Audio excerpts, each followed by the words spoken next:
నమస్తే డాక్టర్ గారు. నమస్తే, నా పేరు doctor Cherala Srinivas, ayurvedic anorectal surgeon, proctologist. Doctor గారు, ఫిషర్ ఇన్ యానో అంటే ఏంటి అసలు? ఇప్పుడు మలద్వారంలో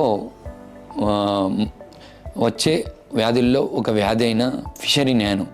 ఇది అంటే ఏంటి అంటే, ఇది మలద్వారంలో మలద్వార కండరాలు అనేది కుంచుకపోయి అక్కడ మోషన్ పాస్ చేసినప్పుడు, గట్టిగా పాస్ చేసినప్పుడు మలద్వారం దగ్గర మలద్వారంలో చిన్న కట్టులాగా ఏర్పడుతుంది. అంటే కట్ అయ్యి బ్లీడింగ్ అంటే మలానికి అంటుకొని వస్తుంది. బ్లీడింగ్ కానీ మంటతో కూడిన నొప్పి. ఇది 1 hour ఉండొచ్చు, 2 hours ఉండొచ్చు, కంటిన్యూగా ఉండొచ్చు. దీన్ని మనము ఫిషర్ ఇన్ యానోగా తీసుకోవచ్చు అనమాట. ఇప్పుడు మనము ఫిషర్ ఇన్ యానో ఎన్ని రకాలు కనుక చూసినట్లయితే 2 రకాలు ఉంటుందన్నమాట. ఒకటి acute fissure and chronic fissure. అసలు ఎక్యూట్ ఫిషర్ అనగా ఏంటి? ఎక్యూట్ ఫిషర్ అనేది మనకు మనకు మలద్వార కండరాలని కుంచుకపోయి మనకు కట్ అవుతుందని చెప్పుకున్నాం.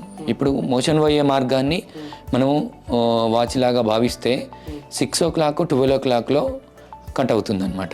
ఇది క్లాసికల్గా కట్ అయ్యేది మన ఫిషర్ ఇన్ యానో అంటారు. ఇక్కడ కాకుండా మరి మిగతా ప్రదేశాల్లో కూడా కట్ అయ్యే ఛాన్సెస్ ఉంటాయి. అది ఎప్పుడంటే సిఫిలిస్లో కానీ, HIV ఎయిడ్స్ పేషెంట్లో కానీ, ఏమైనా మన పెద్ద పేగుకు సంబంధించిన వ్యాధులు ఉన్న వాళ్ళలో కూడా మనకు ఈ పొజిషన్లో కాకుండా మిగతా పొజిషన్లో కూడా కట్ అయ్యే ఛాన్సెస్ ఉంటాయి అన్నమాట. ఇప్పుడు ఈ రకాలు ఉంటాయి. ఎక్యూట్ ఫిషర్లో 6 to 8 weeks ఈ డ్యూరేషన్ పీరియడ్ ఉంటుంది. 6 to 8 weeks దాటితే మనం క్రానిక్ ఫిషర్గా భావించవచ్చు. 6 to 8 weeksలో కనుక పేషెంట్ వచ్చినట్లయితే మందులతోనే 100% ఆయుర్వేదిక్లో అత్యంత అద్భుతమైన చికిత్సలు ఉంటాయి. మందులతో మనం తగ్గించవచ్చు. అదే 6 to 8 weeks దాటిందంటే మలద్వారం కట్ అయిన దగ్గర చిన్న మాస్లాగా, పిలకలాగా పెరుగుతుంది అనమాట. దాన్ని స్కిన్ ట్యాగ్ అంటారు, సెంటినరీ పైల్ మాస్ అని కూడా అంటారు. ఇది డెవలప్ అయిందంటే మనము క్రానిక్ ఫిషర్గా తీసుకోవచ్చు.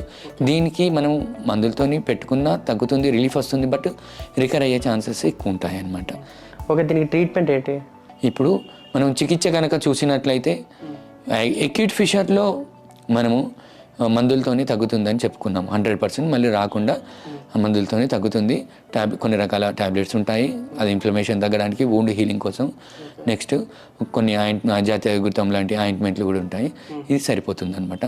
ఇది ఏం చేయాలంటే, ఇది వాడుతూ మోషన్ వెళ్ళిన తర్వాత, కడుక్కున్న తర్వాత, అంటే క్లీన్ చేసుకున్న తర్వాత ఒక టబ్బు గోరువెచ్చని వాటర్లో ఒక 5 to 10 minutes యాంటీసెప్టిక్ లోషన్స్, అంటే మన త్రిఫలా కానీ, బెటాడిన్ కానీ అలాంటి వేసుకొని కూర్చున్నట్లయితే అక్కడ ఇన్ఫెక్షన్ కాకుండా ఉంటుంది. దీంతోపాటు ఆయింట్మెంట్, ఆ ట్యాబ్లెట్స్ వాడుకుంటే ఎక్యూట్ ఫిషర్ అనేది 100% తగ్గిపోతుంది. క్రానిక్ ఫిషర్లో అక్కడ మాస్ ఏర్పడుతుంది కదా, దాన్ని మనం ఎక్సర్సైజ్ చేసుకోవాల్సిన పరిస్థితి ఏర్పడుతుంది. మలద్వార కండరాలు అనేది మొత్తం కుంచుకపోవడం వల్ల వస్తుంది కాబట్టి దాన్ని మనం డైలేట్ చేసుకోవాల్సిన అవసరం ఎంతైనా ఉంటుంది. దీంట్లో లేజర్ కూడా చేసుకోవచ్చు అనమాట. అసలు ఇది మొత్తం రాకుండా ఉండాలంటే ఏం చేయాలి? ఇప్పుడు ఫిషర్ ఇన్ యానో అనేది మొత్తం రాకుండా ఉండడానికి మనము చూసినట్లయితే మలబద్ధకం అనేది ఫామ్ కాకుండా చూసుకోవాలన్నమాట. మెయిన్ అది కాన్స్టాంట్గా కూర్చుంటారు కొందరు, ఎక్కువ కూర్చోకూడదు. ఎక్కువ కూర్చున్నప్పుడు అట్లీస్ట్ 2 to 5 minutes, ఒక 1 hour 2 hours 2 to 5 minutes నడిచి మళ్ళీ కూర్చోండి. ఇవి 2. నెక్స్ట్ యానల్ 6 వల్ల కూడా వచ్చే ఛాన్సెస్ ఉంటాయి. ఇది ఇంకొకటి ఏంటంటే, ఇప్పుడు మనము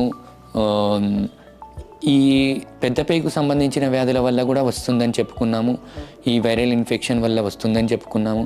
వీటిలో మనము ఏంటంటే ఆ డిసీజ్ మొత్తం చికిత్స తీసుకొని కంప్లీట్ అయితేనే ఇవి హీల్ అవుతాయి, లేదంటే ఇవి హీల్ అవ్వవు. మనం ఎంత చేసినా అది హీల్ అవ్వదు అనమాట.